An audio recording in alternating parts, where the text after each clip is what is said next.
ഈ നിൽക്കുന്ന ഒരു സാധനം പിന്നെ ഈ 2 കഷ്ണം കൂടി കോമൂച്ചിയാണ് കേട്ടോ. ഇതിൻ്റെ പിരിച്ച് കണ്ടാറ് ഞാൻ ചോദിച്ചപ്പോൾ തന്നെ ഇല കണ്ടാൽ തന്നെ അത് കോമൂച്ചിയാണ്, സംഭവം കോമൂച്ചി തന്നെയാണ്. അപ്പോൾ ആ ഒരു കഷ്ണം ഇനി എടുക്കണമെന്ന് സംശയമുണ്ട്. കഷ്ണമാണ് ഞാൻ എടുക്കല.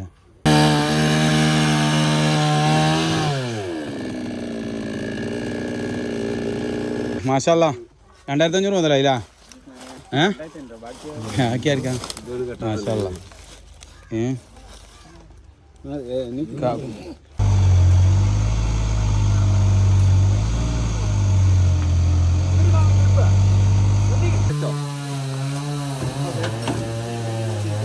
അയ്യോ മാവാകുമ്പോഴല്ല കോമൂച്ചി ആകുമ്പോൾ അങ്ങനെ തന്നെയാണ്. ടൈറ്റാക്കി വെച്ചാ നേരാണ് കയറ്റി കുടിഞ്ഞ് വണ്ടിന്റെ മേലെ വെക്ക്. ആ ഇനി തിരിച്ചാളേ.